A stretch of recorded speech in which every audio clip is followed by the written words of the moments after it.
నమస్కారం, వార్తలకు స్వాగతం. ముందుగా ముఖ్యాంశాలు. లోకేష్ సమక్షంలో టీడీపీలో చేరిన వైసీపీ ముఖ్య నేతలు.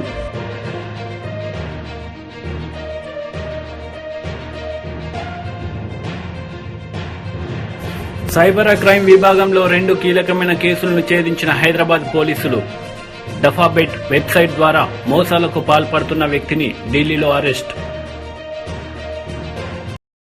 సైబర్ క్రైమ్ విభాగంలో 2 కీలకమైన కేసులను హైదరాబాద్ పోలీసులు ఛేదించారు.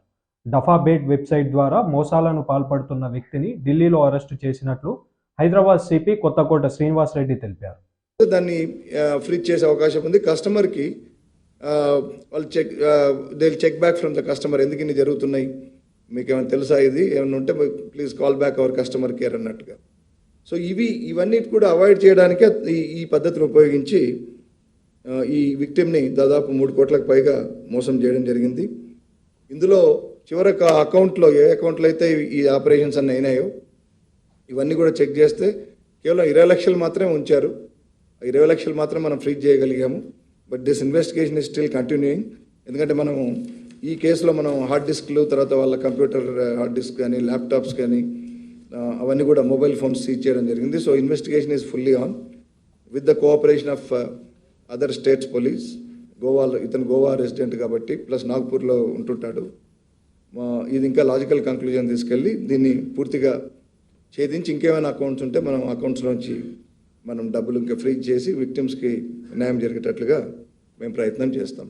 సో ఈ కేసుని డిటెక్ట్ చేసిన మా cyber crime team is headed by inspector of police Gangadhar గారు and team members Shrimati Uma, Shri CH Sunil Kumar PC, Shri MG Sudarshan, Shri B Naresh, Shri P Ashok Kumar and Shri P Sainath, police constable officers, and supervised by our joint CP and the DCP. Thank you so much.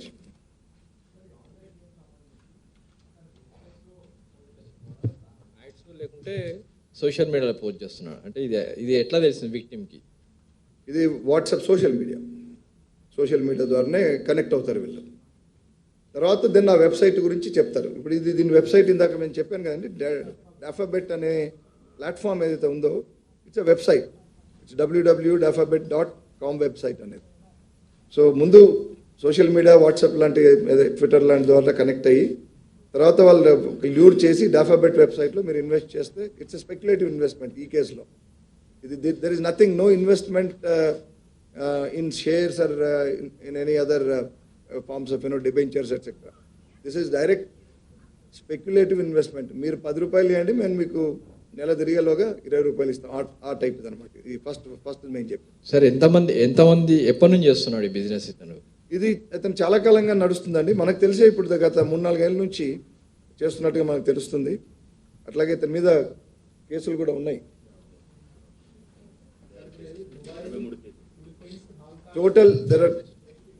Total 83 cases are there and తెలంగాణలో 14 cases. Sir, ఇప్పుడు ఈ Dubai తర్వాత Hong Kong, Philippines దేశాల నుంచి operate చేస్తున్నట్టు ఉంది కదా, ఈ డబ్బులు మొత్తం విదేశాలు తరలిపోతున్నట్టు ఏమైనా మనం గుర్తించామా, లేకపోతే ఎక్కడికి అవుతున్నాయి డబ్బులన్నీ? నాకు తెలిసినంత వరకు ఈ దుబాయ్, హాంకాంగ్ నుంచి మనకు కాల్స్ వస్తాయి. అక్కడ నుంచి అంటే కాల్స్ ఏంటంటే ఈ సిమ్ కార్డ్స్ అక్కడ తీసుకెళ్ళి అక్కడ వాళ్ళకు ఐ థింక్ వాళ్ళ అకంప్లిసెస్ని పెట్టుకొని ఫోన్ కాల్స్ అక్కడ వస్తాయి, కానీ నడిపించేది ఇక్కడే. సో ఇది విదేశాలకు డబ్బు పోతుందనే యాంగిల్ మనం ఇంకా పరిశోధించాలి. కానీ this is only the calls made from there. మనం కాల్స్ చూసినప్పుడు వీళ్ళు ఎక్కడి నుంచి వచ్చినాయని తర్వాత వెరిఫై చేసినప్పుడు మనము ఆన్లైన్లో ఐపీ అడ్రస్లు కూడా చూసినప్పుడు అవి they are trace to Dubai or Hong Kong. That is only as regards calls. అంటే వీళ్ళు ఏం చేస్తారంటే ఇక్కడ again it's security precaution they are taking. ఇక్కడ నుంచి చేస్తే తొందరగా పట్టుబడే అవకాశం ఉంది కాబట్టి, పైగా ఒకే ఫోన్ నుంచి కానీ ఒకే సెంటర్ నుంచి చేస్తే అవకాశం ఉంది కాబట్టి ఇలా కొన్ని సిమ్ కార్డులు అటు పంపించేసి అక్కడ కొంతమందిని అకంప్లిసెస్ని ఏర్పరచుకొని they must be paying some amount for them.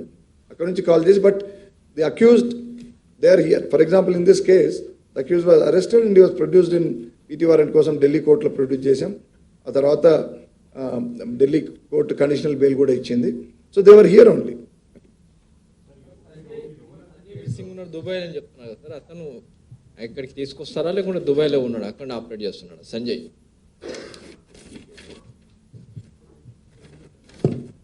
This రనక్ టన్నా మీరు అంటున్నది Sanjay second accused in this.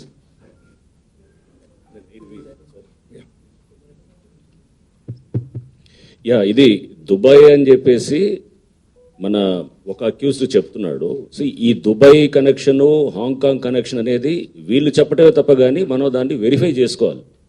ఇదంతా ఏంటంటే అటు కనెక్షన్ అటు తోసేస్తే గనక పోలీస్ ఫర్దర్గా ఇంకా ముందుకు పోకపోవచ్చు అనే దాంతో కూడా అక్యూజ్డ్ స్మార్ట్గా ఇది ఏంటంటే ఒక ఫోన్ అక్కడ సిగ్నల్ మనకి ఏదో ఇతెల్సాట్ ఏదో ఉంటుంది, అది Dubai based service provider.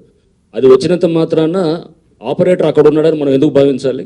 Operator ఇక్కడే ఉండి సిగ్నల్ అక్కడ ఉండొచ్చేమో, అక్కడ ఫోన్ అక్కడ ఉండొచ్చు, అక్కడ ఒకడు ఫోన్ మీద ఆపరేట్ చేసేవాడు అక్కడ ఉండొచ్చు, బట్ మాస్టర్ మైండ్ ఇక్కడే ఉన్నాడు అనేది మనం ఎందుకు అనుకోకూడదు. సో అందుకోసం ఈ దిశలోనే ఇందాక సార్ చెప్పినట్టు మేము ఇక్కడ ఫర్దర్ మదిరాలో బట్టి విక్రమార్క పర్యటించారు. ఈ సందర్భంగా ఆయన ప్రసంగించారు. వాళ్ళు ఇల్లు కట్టుకోవటానికి చెప్పాం, చేస్తాం కూడా. నిజమే, మీరు అనుకుంటూ ఉండొచ్చు, మేము అనుకునేదానికి కూడా. ఎందుకంటే రాష్ట్రంలో ఉన్నటువంటి ఖజానానంతా ఖాళీ చేసాం మేము. 10 ఏళ్ళు పాలన చేసి ఉన్నదాన్నంతా ఊడ్చేసాం. ఊడ్చేయటమే కాదు, దీన్ని తాకట్టు పెట్టి భవిష్యత్ తరాలను కూడా తట్టుకోలేనంతగా దాదాపు 7 లక్షల కోట్లు అప్పు చేశాం. ఇంకేం చేస్తారులే అని మీరు అనుకుంటుండొచ్చు, ఎందుకంటే మీరు చేశారు కాబట్టి తెలుసు కాదు. కానీ కొట్లాడి తెచ్చుకున్నటువంటి తెలంగాణ రాష్ట్రంలో ఇక్కడ ఉన్నటువంటి ప్రజలకు అనేక కలలు కన్నారు. మన రాష్ట్రం వస్తే బతుకులు బాగుపడతాయని, జీవితాల్లో మార్పు వస్తుందని, ఉద్యోగాలు వస్తాయని, ఆత్మగౌరవంతో బతకొచ్చని, తలెత్తుకొని ప్రశాంతంగా, స్వతంత్రంగా, స్వేచ్ఛగా మాట్లాడుకునేటట్టుగా బతకొచ్చని ఆశపడ్డారు. అలా ఆశపడ్డ కలలు కన్నటువంటి ప్రజల కోసమే కాంగ్రెస్ పార్టీ తెలంగాణ రాష్ట్రం ఇచ్చింది. దురదృష్టం 10 సంవత్సరాలు మీరు పాలించి కలలుగా మార్చేశారు, ఏమీ అందుబాటులో రాకుండా చేశారు. కానీ వాళ్ళ బాధల్ని, కలల్ని అర్థం చేసుకొని ఇచ్చినటువంటి కాంగ్రెస్ పార్టీగా ఎన్ని కష్టాలు ఉన్నప్పటికీ, ఎన్ని ఆర్థిక ఇబ్బందులు ఉన్నప్పటికీ వాటన్నింటినీ అధిగమిస్తాం, సంపద సృష్టిస్తాం, ప్రజలకి పంచుతాం, మీలాగా దోపిడీ చేయని. ఇది కాంగ్రెస్ పార్టీ మాట, ప్రభుత్వం యొక్క ఆలోచన. తప్పనిసరిగా అందుకోసమే ప్రభుత్వం ఏర్పడిన మరుక్షణమే రాష్ట్రంలో ఉన్నటువంటి ఆర్థిక స్థితిగతులన్నింటినీ కూడా ప్రజలకు తెలియాలి. మనం ధనిక రాష్ట్రాన్ని ఈ పెద్ద మనిషి చేతిలో పెట్టాం. ఆదాయం అద్భుతంగా ఉంది. ఇంత పెద్ద ఆదాయం ఉన్నప్పటికీ ధనిక రాష్ట్రంగా ఇచ్చినటువంటి రాష్ట్రాన్ని ఏమన్నా ఆస్తులు సృష్టించారంటే సృష్టించకపోగా ఈ రాష్ట్రంలో అప్పులు తీసుకొని వచ్చి దీన్ని అప్పులు రాష్ట్రంగా మార్చేసినటువంటి పరిస్థితి రాష్ట్ర ప్రజలందరికీ తెలిస్తే వాస్తవాలు తెలియాల్సినటువంటి అవసరం ఉంది. కాబట్టి శ్వేతపత్రాన్ని కూడా మొట్టమొదటి శాసనసభ సమావేశాల్లో మీ అందరికీ అర్థమయ్యేటట్టుగా శ్వేతపత్రాన్ని తీసుకొచ్చాం. ఆ తీసుకొచ్చినటువంటి శ్వేతపత్రం ప్రతి గ్రామంలో ఈరోజు రాష్ట్ర పరిస్థితి ఏంటి, భవిష్యత్తులో మనకు పుట్టబోయేటువంటి బిడ్డలు కూడా ఏ రకంగా తాకట్టు పెట్టారు, అసలు ఈ సంవత్సరానికి సంబంధించిన అప్పును కూడా సంవత్సరం పూర్తి కాకముందే చివరి క్వార్టర్కి సంబంధించినటువంటి ఈ క్వార్టర్కి సంబంధించిన రుణాన్ని కూడా ముందే, ఎన్నికల కంటే ముందే డ్రా చేసుకొని కూడా ఖర్చు పెట్టారు. అది ఈ రాష్ట్ర ఆర్థిక పరిస్థితి. జీతాలు ఇయ్యలేరు ఇల్లు. మీలాగా 20వ తారీఖు దాకా, 25వ తారీఖు దాకా జీతాలు ఇవ్వకుండా ఉండాల్సిన పరిస్థితి రాకూడదనే చాలా ఆలోచన చేసి పకడ్బందీగా ఆర్థిక వ్యవస్థను ఘాట్లో పెట్టుకుంటూ ఇప్పటికీ రాష్ట్రంలో ఉన్నటువంటి ఉద్యోగస్తులందరికీ కూడా జీతాలు ఇచ్చినటువంటి మొదటి నెల ఇది. గత 5 సంవత్సరాలుగా జీతాలు రాకుండా ఇబ్బంది పడుతున్నటువంటి రాష్ట్రంలో మీరు ఇన్ని లక్షల కోట్ల అప్పు చేసినా, రాష్ట్ర ఆర్థిక పరిస్థితిని దివాళా తీపిచ్చినా, పనిచేస్తున్నటువంటి ప్రభుత్వ యంత్రాంగానికి జీతాలు ఇవ్వాలి కాబట్టి స్పష్టంగా ముందుగా నిర్ణయం తీసుకుని అందరికీ జీతాలు ఇచ్చాం. ఎవరు ఆందోళన పడాల్సిన అవసరం లేదు. సంపద ఎట్లా సృష్టించాలో మాకు తెలుసు. దాన్ని ప్రజలకు ఎట్లా పంచాలో కూడా మాకు తెలుసు. ఈ రాష్ట్రం కోసం పునాదులేసి అద్భుతమైనటువంటి భవిష్యత్తును తీర్చిదిద్దుతూ ఎన్నో కలలు కన్నటువంటి రాష్ట్ర యువత కోసం ఉద్యోగాలు సృష్టించేటువంటి వ్యవస్థను కూడా మేము తయారు చేస్తాం. ఈ రాష్ట్రంలో స్కిల్ డెవలప్మెంట్ కోసం పనికొచ్చేటువంటి అనేక యూనివర్సిటీస్ని పెట్టాలనేటువంటి కూడా ఆలోచన చేస్తూ ఉన్నాం. స్కిల్ డెవలప్మెంట్తో కూడినటువంటి విద్యా వ్యవస్థని ఏర్పాటు చేసుకోవడంతో పాటు కోరుకున్నటువంటి నిరుద్యోగ యువతి యువకుల ఉద్యోగ లక్ష్యాలు నెరవేర్చడానికి కావాల్సినటువంటి ప్రణాళికలు కూడా పూర్తి స్థాయిలో పొందుపరుస్తూ ఉన్నాం. ఇంకోటి ప్రధానమైంది, కరెంటు కావాలా కాంగ్రెస్ కావాలా అని అడిగారు ఎన్నికలకు ముందు. పెద్ద మనుషులు ఎన్నికలకు ఓట్లకు వచ్చి కరెంటు కావాలా కాంగ్రెస్ కావాలా అంటే కరెంటు కావాలి కాంగ్రెస్ కావాలని. సామాజిక సాధికార బస్సు యాత్రలో పలువురు వైసీపీ ముఖ్య నేతలు పాల్గొన్నారు. ఈ సందర్భంగా వారు ప్రసంగించారు. ఎంతో కంకణం కట్టుకునేవారు. దాన్ని ఈ రోజున మన ముఖ్యమంత్రి శ్రీ వైఎస్ జగన్మోహన్ రెడ్డి గారు సామాజిక సాధికార రూపంలో వెనుకబడిన వర్గాల వారందరికీ కూడా సముచితమైన స్థానం కల్పించి ఈరోజు రాజకీయంగా ఆర్థికంగా ఈరోజు ఉన్నతంగా తీర్చిదిద్దారంటే అది ఒక్క మన ముఖ్యమంత్రి శ్రీ వైఎస్ జగన్మోహన్ రెడ్డి గారికి దక్కుతుందని నేను ఈ సభా వేదికగా కూడా తెలియజేస్తున్నాను. గతంలో ఎన్నో పాలనలు మనం చూసాము, కానీ వాళ్ళందరూ కూడా మనమందరినీ ఒక బీసీలను కానీ ఎస్సీలను కానీ ఎస్టీలను కానీ ఒక ఓట్ బ్యాంక్ గానే ఉపయోగించుకున్నారు తప్పితే మనకి ఎటువంటి న్యాయం కూడా చేయలేదు. కానీ ఇప్పుడు మన ముఖ్యమంత్రి శ్రీ వైఎస్ జగన్మోహన్ రెడ్డి గారు మనకి సముచితమైన న్యాయం చేకూర్చడమే కాకుండా రాష్ట్ర మంత్రి మండలిలో కూడా 70% ఎస్సీ ఎస్టీ బీసీ మైనారిటీలకు సముచితమైన న్యాయం కలిగించి ఈరోజు తలెత్తుకుని గౌరవించే విధంగా మనల్ని ముందుకు నడిపిస్తున్న వ్యక్తి, ఏకైక వ్యక్తి మన ముఖ్యమంత్రి శ్రీ వైఎస్ జగన్మోహన్ రెడ్డి గారు. గతంలో ఎవ్వరు కూడా ఇటువంటి విధంగా చేయలేదు. స్వాతంత్రం వచ్చి 75 సంవత్సరాలు పూర్తయింది. మనకి ఇప్పుడు మన ముఖ్యమంత్రి శ్రీ వైఎస్ జగన్మోహన్ రెడ్డి గారు ఎస్సీ ఎస్టీ బీసీ మైనారిటీలకు సముచితమైన స్థానం కల్పించడం జరిగింది. ఒక బీసీ సామాజిక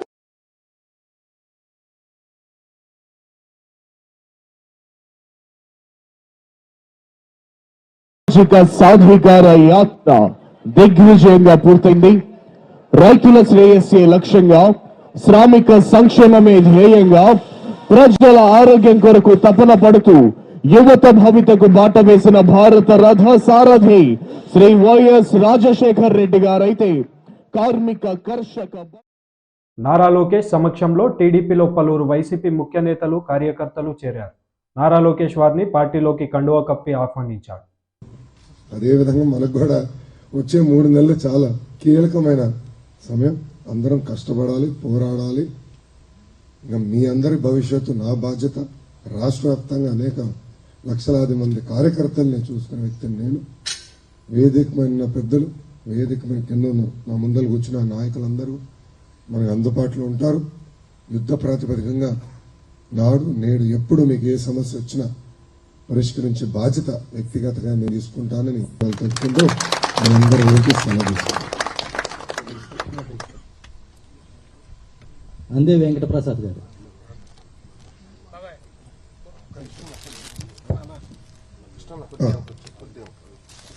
తప్పనిసరిగా ఇంకోటి, ఎవరైతే పేరు పిలుస్తారో వాళ్ళు రండి.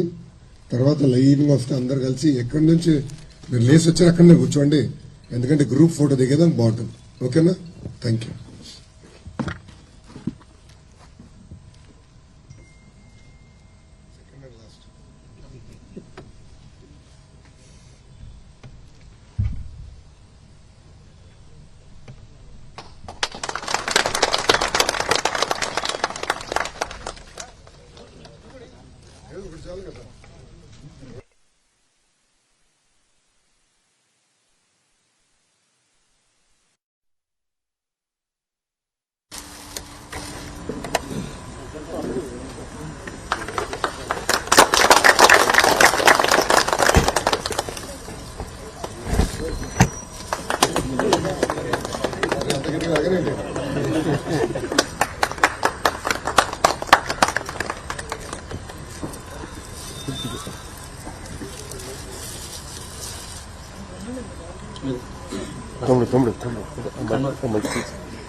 పల్నాటి రామాంజనేయులు గారు,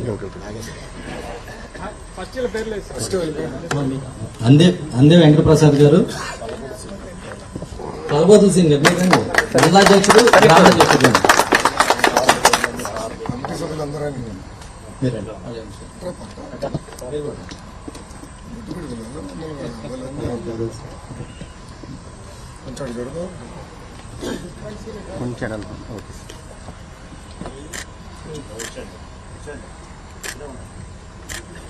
పల్నాటి నాగేశ్వరరావు గారు, పల్నాటి రామాంజనేయులు గారు,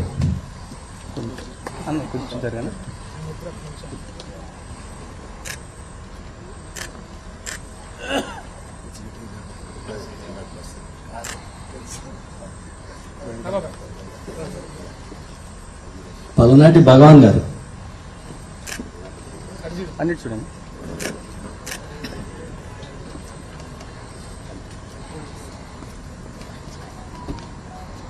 కోలపరెడ్డి రామకృష్ణ గారు,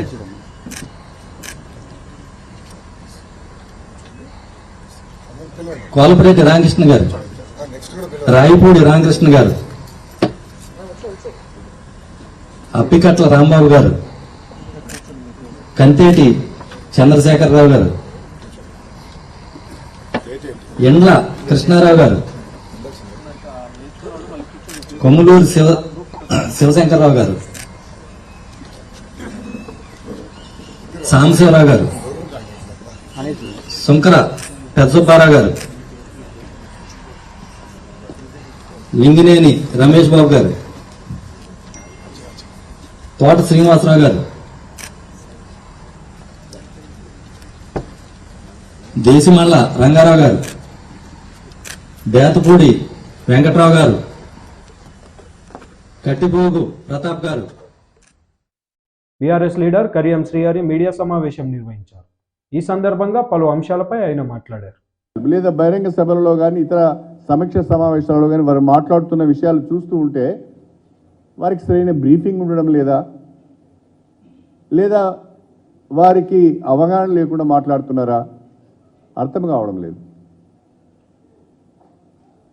అనేక విషయాలపైన ఒక ప్రకటన ఇస్తున్నారు. ప్రకటన ఇచ్చిన తర్వాత ఒక 2-3 రోజులకు మళ్ళీ దానిపైన సవరణ ఇచ్చే ప్రయత్నం చేస్తున్నారు. ఫార్మాసిటీని రద్దు చేస్తున్నామని ప్రకటించారు. దానితో భూముల ధరలు, ఆ ఫార్మాసిటీ చుట్టూ ఉన్న భూముల ధరలన్నీ గణనీయంగా పడిపోయినాయి. మళ్ళీ ఏ రకమైన ఒత్తిడి వచ్చిందో తెలియదు కానీ ఫార్మాసిటీని రద్దు చేయడం లేదని చెప్పారు. మెట్రో రైల్ అలైన్మెంట్ మారుస్తున్నామని చెప్పారు. అసలు మొత్తమే ఆ అలైన్మెంట్నే రద్దు చేస్తామని చెప్పారు. మళ్ళీ ఏం జరిగిందో తెలియదు కానీ అదే అలైన్మెంట్తోని మెట్రో రైలు వస్తుందని చెప్తున్నారు. ప్రగతి భవన్ను హాస్పిటల్గా మారుస్తా అన్నారు, లేకుంటే doctor BR Ambedkar skill development సెంటర్గా మారుస్తామన్నారు. కానీ ప్రగతి భవన్ ఇవాళ మంత్రులు నివాసంగా మారింది. ముఖ్యమంత్రి గారు నాగ్పూర్కు వెళ్ళి కాంగ్రెస్ పార్టీ ఆవిర్భావ సభలో ఒక మాట మాట్లాడారు. ఈ దేశానికి అదానీ ప్రధాని అని ఇద్దరు 2 చీడపురుగులు తగిలినాయి. అదానీ పీడ వదిలిపోయింది, ఇక ప్రధాని పీడ వదిలించుకోవాలని ఒక మాట మాట్లాడాడు. కానీ హైదరాబాద్కు వచ్చిన తర్వాత అదే అదానికి ముఖ్యమంత్రి గారు రెడ్ కార్పెట్ వచ్చాడు. అంటే ముఖ్యమంత్రి గారు మాట్లాడే ఒక విషయం పైన మాట్లాడుతున్నప్పుడు దానికి సంబంధించి సరైన బ్రీఫింగ్ తీసుకొని మాట్లాడాలి. ఒకసారి ముఖ్యమంత్రి గారి నోటి నుంచి వచ్చింది అంటే అది ప్రభుత్వ ఆదేశంగానే ప్రజలు భావిస్తారు. ప్రభుత్వం యొక్క నిర్ణయంగానే ప్రజలు భావిస్తారు, ఒక జీవోగా భావిస్తారు, ఒక పాలసీగా భావిస్తారు. కాబట్టి మాట్లాడే ముందు కాస్తంత హోంవర్క్ చేసి బ్రీఫింగ్ తీసుకొని మాట్లాడితే బాగుంటుందని చెప్పి నేను ఈ సందర్భంగా తెలియజేస్తున్నాను.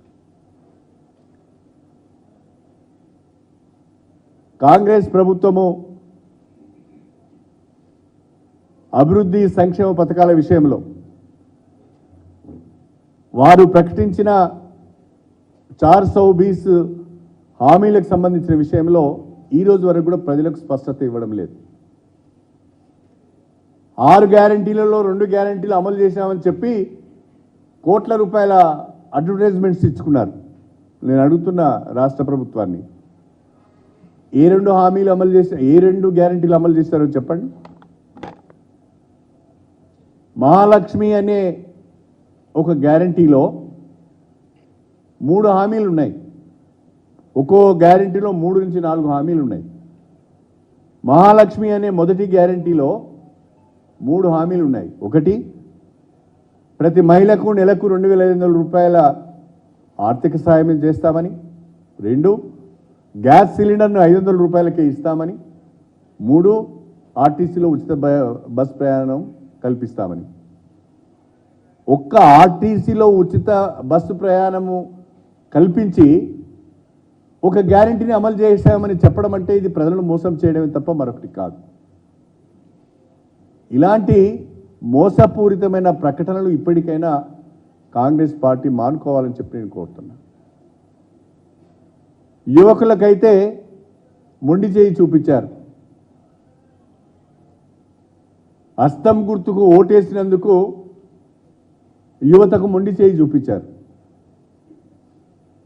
యువత డిక్లరేషన్ సరూర్ నగర్లో జరిగితే ప్రియాంక గాంధీ గారు ఆ సభకు వచ్చి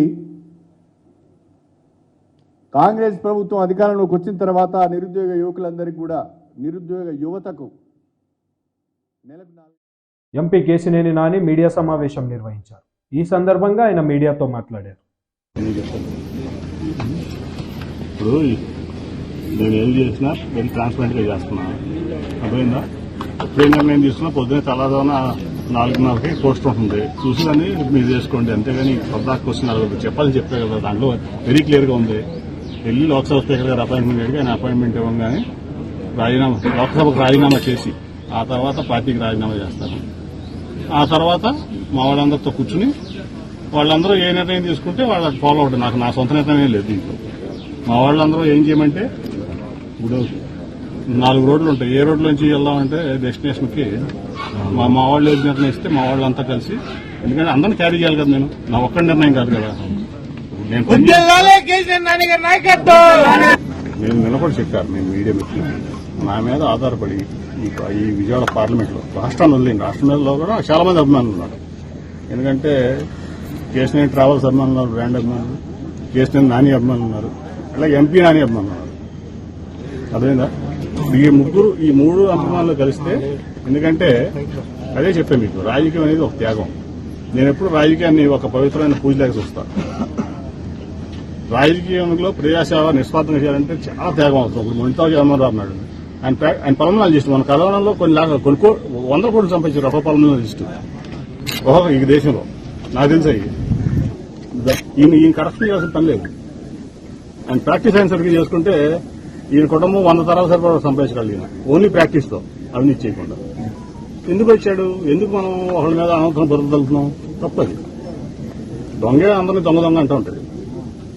కాబట్టి నేను అనేది ఏంటంటే, ఈ అభిమానులందరితో మాట్లాడాలి. నేను 2 సార్లు ఎంపీ చేశా, నాకు 3వ ఎంపీ చేసినా, 30 సార్లు ఎంపీ చేసినా, మాజీ ఎంపీని ఏదో రోజు. నేను ఇవాళ పనిచేసేది ఏంటంటే, గత 2.5 ఏళ్ల క్రితమే చెప్పాను మా వాళ్ళందరికీ, నేను విరామం తీసుకుంటాను ఇంకా ఈ టర్మ్ తర్వాత. అంటే మా వాళ్ళు ఎవరు ఒప్పుకోరు. నాకు నచ్చట్లేదు కొన్ని పరిస్థితులు. ఇప్పుడు నిన్న కూడా మీ మీడియా మిత్రులు అడిగారు, ఏమని అడిగారు, మీరు వైసీపీ ఎమ్మెల్యేల దాంట్లోకి ఎందుకు వెళ్తున్నారు, అందుకే మీ అధినేత కోపం వచ్చింది అన్నారు. అంటే నిన్న అదే చెప్పాను, రేవంత్ రెడ్డి గారు ప్రధానమంత్రి గారు మనం కలిసారు, మరి ఈయన కాంగ్రెస్లో చేస్తున్నారా, ఆయన బీజేపీలో చేస్తున్నారా? చాలా మంది కేంద్ర మంత్రులు వస్తారు, అన్ని పార్టీలకు కలుస్తాం. లేకపోతే కొన్నిసార్లు మేము వెళ్తే చాలా మందిని కలుస్తాం, ఇక్కడి నుంచి ఏ పార్టీ అయినా. సో నిన్న పొద్దున కూడా చూశాను ఈనాడులో ఎట్లా మొన్న అనుకుంటా ఎట్లా వైసీపీ ఎమ్మెల్యేతో కలిసి ప్రారంభోత్సవంలో పాల్గొనేందుకు ఎంపీ కేసు ఎన్నుకుంటున్నా నిన్న గుర్తురాట్లా నాకు. సరే నేను అనేది ఏంటంటే ఆ రోడ్డు ఏం చేసే రోడ్డు నేను కేంద్రం నుంచి శాంక్షన్ చేయించా ఎమ్మెల్యే గారు రిక్వెస్ట్ మీద, మళ్ళీ ఇక్కడ రిక్వెస్ట్ మీద ఎమ్మెల్యే గారు రిక్వెస్ట్ మీద నేను రోడ్లు ఇస్తున్నాను. ఏపీ ప్రభుత్వ సలహాదారుడు సజ్జల రామకృష్ణారెడ్డి మీడియా సమావేశం నిర్వహించారు. ఈ సందర్భంగా ఆయన మీడియాతో మాట్లాడారు. ఎందుకంటే అంతకుముందు జరిగినవన్నీ అవే కనపడుతుంటాయి. సీఎం రమేష్ ఫ్లైట్లో వెళ్ళడం కానీ, లేదా అక్కడ ఆయన బ్రదర్ అనిల్తో బీటెక్ రవి, ఇవన్నీ యాదృచ్ఛికమైన అనుకోవట్లా. ఎందుకంటే ఇదే బ్రదర్ అనిల్ను ఇంతకుముందు ఎంత దుమ్మెత్తిపోసేవాళ్ళో అందరూ తెలుసు. మీ అందరికి మీరే వాటన్నిటిని అప్పుడు చేసేవాళ్ళు. క్రిస్టియన్ ఓట్ల కోసం గాలం వేస్తున్నారని, బ్రదర్ అనిల్ వస్తున్నాడని ఆయన ఒక దీని కింద చూపేవాళ్ళు. మరి నిన్న చాలా మర్యాదపూర్వకంగా ఈయన పోయి ఎయిర్పోర్ట్లో కలిశారట. ఎయిర్పోర్ట్లో ఎట్లా మర్యాదపూర్వకంగా బీటెక్ రవి కలుస్తాడు నాకు అర్థం కాలేదు. వాళ్ళు వెళ్ళి కలవడము. సో ఇవన్నీ వరుస పెట్టి ఆ తర్వాత అక్కడ ఢిల్లీకి సంబంధించి మాట్లాడడంలో కానీ వీటన్నిటిలో వాళ్ళ ప్రయత్నాలు అన్నీ జరుగుతున్నాయి, అందరికి తెలిసినవే. వాటి గురించి మేమెందుకు కామెంట్ చేయట్లేదంటే ఇష్యూస్ డైవర్ట్ అవుతాయి, మేము దేని మీద చెప్పాలనుకుంటున్నామో దాని నుంచి డీవియేట్ అవుతుంది కాబట్టి మా అంతటా మేము అనట్లా. But at the same time సొంతంగా పార్టీ పెట్టుకోవడానికి కానీ లేదా ఇంకో పార్టీలో చేరడానికి కానీ ఒక్కసారి ఆమె రాజకీయ ప్రస్థానం మొదలయ్యాక షర్మిలమ్మ గారికి ఆమె ఇష్టం, అది ఆమె చూజ్ చేసుకోవచ్చు, వెళ్తారు. ఒకసారి వచ్చిన తర్వాత ఇక్కడికి వచ్చాక కాంగ్రెస్ పార్టీ నాయకులుగానే ఉంటారు, నాయకురాలుగా ఉంటారు. ఆమెకి ఇక్కడికి వస్తున్నట్టు కూడా ఇంతవరకు అనౌన్స్ చేయలే. ఏపీ నుంచి అండమాన్ దాకా ఎక్కడైనా పనిచేస్తానన్నారు, తెలియదు. ఒకవేళ వస్తే కాంగ్రెస్ పార్టీ నాయకురాలుగా వస్తారు. ఇలాంటిది గతంలోనే జరిగింది. మా పార్టీ పుట్టినప్పుడే ఫస్ట్ బై ఎలక్షన్లోనే వివేకానంద రెడ్డి గారిని ఆ రోజు కాంగ్రెస్ దీంట్లోకి ఇది పెట్టుకొని ఆ రోజు తెలుగుదేశం కాంగ్రెస్ కలిసే కడపలో జగన్మోహన్ రెడ్డి గారిని మా పార్టీని మొగ్గలోనే ఉంచాలని ట్రై చేశారు. ఆయన రాజశేఖర రెడ్డి గారికి స్వయాన తమ్ముడు. సో మరి ఆ రోజు అదే కాంగ్రెస్ పార్టీ నుంచి ఆయన ఉన్నాడు, తర్వాత మంత్రిగా కూడా ఉన్నాడు. ఏమైంది ఆఖరకు? ఆ రోజే అప్పుడు అధికారంలో కాంగ్రెస్ ఉంది, ప్రధాన ప్రతిపక్షం తెలుగుదేశం పార్టీ, మాదేమో అప్పుడే పుట్టిన వైఎస్ఆర్సీపీ అప్పుడే పుట్టిన పార్టీ. ఫ్యాన్ గుర్తు తెచ్చుకునే నేరుగా ఎలక్షన్లోకి వెళ్ళాం. రిజల్ట్ ఏందో చూశారు. ఈరోజు అసలు కాంగ్రెస్ పార్టీ లేదు. మీరు దాని గురించి మమ్మల్ని అడగడం, దానికి మేము సమాధానం ఏమి ఇవ్వగలం? దీంట్లో ఏదైనా కనపడితే చంద్రబాబు కుట్రకోణం కనిపిస్తుంది. ఆ రోజు నుంచి రాజశేఖర రెడ్డి గారి మరణం మీదే డౌట్స్ ఉన్నాయి కాంగ్రెస్ దానికి సంబంధించి. దాని తర్వాత వచ్చిన పరిణామాలలో జగన్మోహన్ రెడ్డి గారి మీద పెట్టిన తప్పుడు కేసుల్లో కానీ ఇటు టీడీపీ కాంగ్రెస్ కలిసే చేసాయి. అక్కడి నుంచి ఆ జర్నీలో కాంగ్రెస్తో ఎప్పుడు ఈయన తెర వెనుకో ఏదో ఒక రకంగా అయితే కాంటాక్ట్లో ఉంటున్నాడు. ఇప్పుడు కొత్తగా దానికి మళ్ళీ ఇంత జీవం పోసి జగన్మోహన్ రెడ్డి గారి మీద దుమ్ము ఎత్తిపోయించడం ఎట్లా, లేదా ఏదైనా ఓటు ఏదైనా ఉంటే కొంచెం లాగ్గలమా అనే ఒక దింపుడు కళ్ళ ఆశతో ఈరోజు ఈ ప్రయత్నాలు చేస్తున్నాడు.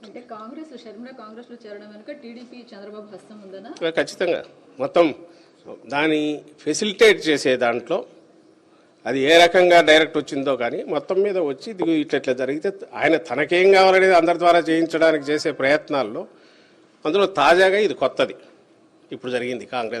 కాంగ్రెస్లో షర్మిలమ్మ గారి ప్రవేశం కానీ ఇప్పుడు జరగబోయే డ్రామా కూడా ఆయనకు కావాల్సింది ఏంటి? స్టేట్ డెవలప్మెంట్ కానీ స్టేట్లో జరుగుతున్న పరిణామాలు కానీ 14-19 మధ్య ఏం జరిగింది, ఇప్పుడు జరుగుతున్న అభివృద్ధి కార్యక్రమాలు సంక్షేమ కార్యక్రమాల మీద కానీ చర్చ జరగకూడదు. ఆ పేరు మీద అజెండాతో జనంలోకి వెళితే ఆయనకు మైనస్ మార్కులే వస్తాయి. ఎందుకంటే జగన్మోహన్ రెడ్డి గారు మేనిఫెస్టోలో చెప్పినవన్నీ చెప్పనివి కూడా పాజిటివ్ చాలా అమలు చేశారు, ప్రూవ్ చేసుకున్నారు. ప్రజల బ్లెస్సింగ్స్ ఉన్నప్పుడు ఇష్యూస్ డైవర్ట్ చేయాలంటే ఆయనకు ఎప్పుడు సంచలనాత్మకమైనవి, సంబంధం లేనివి, ప్రజలకు సంబంధం లేనివి ఎప్పటికప్పుడు ఏదో ఒకటి ఉండాలి. అవి అందులో క్రియేట్ చేయడంలో భాగంగానే ఇవన్నీ చేస్తూ వచ్చాడు. ఇప్పుడు అందులో తాజాగా ఏది జరిగిందని మేము భావిస్తున్నాం. వార్తలు ముగించే ముందు ముఖ్యాంశాలు మరోసారి. లోకేష్ సమక్షంలో టీడీపీలో చేరిన వైసీపీ ముఖ్య నేతలు.